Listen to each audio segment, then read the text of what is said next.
ഇപ്പോൾ കുറച്ച് ദിവസമായിട്ടുള്ള മെയിൻ ചർച്ചാ വിഷയമാണ് ആറാട്ടായി വേഴ്സസ് വാട്സപ്പ് എന്ന് പറയുന്നത്. ആറാട്ടായി വാട്സപ്പിനെ തോൽപ്പിക്കുമെന്നും ഒക്കെയാണ് കുറേ പേര് ക്ലെയിം ചെയ്യുന്നത്. ഇനി എന്താണ് ആറാട്ടായി എന്ന് അറിയാത്തവർക്കാണെങ്കിൽ, ആറാട്ടായി എന്ന് പറഞ്ഞാൽ തമിഴ്നാട് ബേസ് ചെയ്തുള്ള സോഹോ കോർപ്പറേഷൻ എന്ന് പറഞ്ഞ കമ്പനി നിർമ്മിച്ച ഒരു മെസ്സേജിംഗ് ആപ്ലിക്കേഷനാണ്. നമ്മളെ വാട്സപ്പിനൊക്കെ പോലെ തന്നെ കുറേ ആയിട്ട് സിമിലാരിറ്റി ഉണ്ട് അതുവഴി. ഇനി ഈ ആറാട്ടായി എന്ന് പറഞ്ഞ വാക്കെന്ന് വെച്ചിട്ടുണ്ടെങ്കിൽ അത് തമിഴ് നിന്നെടുത്തൊരു വാക്കാണ്. അതിൻ്റെ അർത്ഥം എന്ന് പറഞ്ഞാൽ റാൻഡം ടോക്സ് കോൺവെർസേഷൻ ഒക്കെയാണ്. അപ്പോൾ നമ്മൾ ഇന്നത്തെ വീഡിയോ ഡിസ്കസ് ചെയ്യാൻ പോകുന്നത് വാട്സപ്പ് ഇതായിട്ടുള്ള സിമിലാരിറ്റിയും അതുപോലെ ഡിഫറൻസും അതുപോലെ തന്നെ ഇത് ഇന്ത്യയിൽ ഗതി പിടിക്കുന്നുള്ള കാര്യങ്ങളൊക്കെയാണ്. അപ്പോൾ എല്ലാവർക്കും പുതിയൊരു വീഡിയോയിലേക്ക് സ്വാഗതം. ആദ്യം തന്നെ നമുക്ക് വാട്സപ്പ് ഇതുമായിട്ടുള്ള സിമിലാരിറ്റീസ് എന്താണെന്ന് നോക്കാം. വാട്സപ്പിനെ പോലെ തന്നെ നമുക്ക് വോയിസ് മെസ്സേജും ടെക്സ്റ്റ് മെസ്സേജും ഫോട്ടോസുകളും വീഡിയോസുകളും ഒക്കെ സെൻഡ് ചെയ്യാനുള്ള ഓപ്ഷൻസ് ഉണ്ട്. വോയിസ് കോളും വീഡിയോ കോളുകളൊക്കെ ചെയ്യാൻ സാധിക്കും. തന്നെ ഗ്രൂപ്പ്, ചാനൽ, ബ്രോഡ്കാസ്റ്റ് ചാനൽ, സ്റ്റാറ്റസുകൾ തുടങ്ങിയ എല്ലാ ഓപ്ഷൻസുകളും ഇതിലുണ്ട്. വാട്സപ്പ് തരുന്ന അതേപോലത്തെ പ്രൈവസി ഓപ്ഷൻസുകളും ഇതിലുണ്ട്. ആകെ ഒരു അഡീഷൻ എന്ന് പറയുന്നത് നമുക്ക് ഇതിൽ ഫോൺ നമ്പർ ഹൈഡ് ചെയ്യാനുള്ള ഓപ്ഷൻ ഉണ്ട്. അതെന്തിനാണ് തന്നിരിക്കുക എന്നുള്ളത് ഞാൻ പിന്നെ പറഞ്ഞുതരാം. ഇനി ഇത് ഡിഫറൻസ് നോക്കുകയാണെങ്കിൽ നമ്മൾ സാധാരണ വാട്സപ്പിൽ നമുക്ക് എന്തെങ്കിലും ഒരു ഇമ്പോർട്ടൻ്റ് ആയ കാര്യങ്ങൾ നമുക്ക് സേവ് ചെയ്ത് വെക്കുകയാണെങ്കിൽ നമ്മൾ സ്വയം മെസ്സേജ് ചെയ്യാനുള്ള ഒരു ഓപ്ഷനാണ് ഇതിൽ തന്നിരിക്കുന്നത്.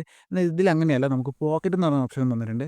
അതിൽ നമുക്ക് മെസ്സേജ് ചെയ്തിട്ട് ആ കാര്യങ്ങളൊക്കെ സ്റ്റോർ ചെയ്ത് വെക്കാൻ പറ്റുന്ന ഒരു ഓപ്ഷനാണ് തന്നിരിക്കുന്നത്. അതേപോലെ തന്നെ നമുക്ക് വാട്സപ്പിൽ നമുക്ക് ഒരാളായിട്ട് ചാറ്റ് ചെയ്യണമെങ്കിൽ ഒന്നില്ലെങ്കിൽ നമ്മൾ ഒരാളെ നമ്പർ സേവ് ചെയ്തിട്ട് നമ്മൾ ചാറ്റ് ചെയ്യണം, അല്ലെങ്കിൽ അവരുടെ അടുത്ത് നമ്മുടെ നമ്പർ ഉണ്ടായിരുന്നു, അല്ലെങ്കിൽ നമ്മൾ ഗ്രൂപ്പിൽ നിന്നൊക്കെ നമ്പർ എടുത്ത് ചാറ്റ് ചെയ്യാണ് ചെയ്യുന്നത്. എന്നാൽ ഇതിൽ അങ്ങനെയല്ല. ഇവർ ഈ ആപ്ലിക്കേഷൻ ഉപയോഗിക്കുന്നുണ്ടെങ്കിൽ നമുക്ക് സെർച്ച് ചെയ്ത് നോക്കി കണ്ടുപിടിച്ച് നമുക്ക് അവർക്ക് മെസ്സേജ് അയക്കാൻ സാധിക്കും. അതുകൊണ്ട് തന്നെയാണ് ഈ ഫോൺ നമ്പർ ഹൈഡ് ചെയ്യാൻ പറ്റുന്ന ഒരു ഓപ്ഷൻ ഇവരിൽ തന്നിരിക്കുന്നത്. പിന്നെ വാട്സപ്പ് ഇതുമായിട്ട് മെയിൻ ആയിട്ട് ഒരു ഡിഫറൻസ് ആക്കുന്ന കാര്യം എന്ന് പറയുന്നത് ഇതിലൊരു ഗൂഗിൾ മീറ്റിന്റെ പോലത്തെ ഒരു ഓപ്ഷൻസ് തന്നിട്ടുണ്ട്. അത് ഭയങ്കര അഡ്വാൻറ്റേജ് ഒക്കെ തന്നെയാണ്. ഇതിലൊക്കെ പോസിറ്റീവ് പറഞ്ഞു എങ്കിൽ പോലും ഇതുമായിട്ടൊരു വൻ നെഗറ്റീവ് ഉണ്ട്. അത് കുറച്ചൊക്കെ വലിയൊരു നെഗറ്റീവ് ഒക്കെ തന്നെയാണ്. നമുക്ക് വാട്സപ്പിന്റെ കാര്യത്തിൽ അറിയാം, എല്ലാം എൻ ടു എൻഡ് എൻക്രിപ്ഷൻ ആണ്. എന്നാൽ ആറാട്ടേന്റെ കേസിൽ അങ്ങനെയല്ല. വോയിസ് കോളിലും വീഡിയോ കോളിലും മാത്രമേ എൻ ടു എൻഡ് എൻക്രിപ്ഷൻ ഉള്ളൂ. ടെക്സ്റ്റ് മെസ്സേജസിൽ അങ്ങനെ ഒരു എൻ ടു എൻഡ് എൻക്രിപ്ഷൻ ഇല്ല. അവർ അടുത്ത് തന്നെ കൊണ്ടുവരുമെന്നാണ് പറയുന്നത്. ഇപ്പോഴത്തെ ഒരു കറന്റ് സിറ്റുവേഷനിൽ അങ്ങനത്തെ സാധനം ഇല്ല. പിന്നെ നമുക്ക് അതിലൊരു സീക്രട്ട് ആയിട്ട് മെസ്സേജ് അയക്കാൻ ഓപ്ഷൻ ഉണ്ട്. അതിൽ എൻ ടു എൻഡ് എൻക്രിപ്ഷൻ അവർ തരുമെന്നാണ് പറയുന്നത്. പക്ഷേ ബൈ ഡിഫോൾട്ട് വാട്സപ്പ് തരുന്ന ഒരു എൻ ടു എൻക്രിപ്ഷൻ ഇതിൽ തരുന്നില്ല. അതൊരു നെഗറ്റീവ് ആയിട്ടാണ് എനിക്ക് തോന്നുന്നത്. ഇനി മെയിൻ ആയിട്ടുള്ള ചോദ്യമാണ് ഈ സാധനം ഇന്ത്യയിൽ ഗതി പിടിക്കുക എന്നുള്ള കാര്യം. ഞാൻ ഒരു 50-50 ചാൻസസ് മാത്രമേ പറയൂ. അതിന് കാരണം എന്ന് പറയുന്നത്, സാധാരണ നമ്മളൊരു ആപ്ലിക്കേഷനിലേക്ക് സ്വിച്ച് ചെയ്യാനുള്ള കാരണം എന്ന് പറയുന്നത് നമ്മൾ ഓൾറെഡി യൂസ് ചെയ്യുന്ന ആപ്ലിക്കേഷനെക്കാട്ടും ഭയങ്കര കൺവീനിയന്റ് അല്ലെങ്കിൽ നല്ലൊരു യൂസർ ഇന്റർഫേസ് ഒക്കെ ഉള്ളതായിരിക്കും. അതിന് ഉദാഹരണമാണ് നമ്മൾ യാഹൂന്ന് നിന്ന് നമ്മൾ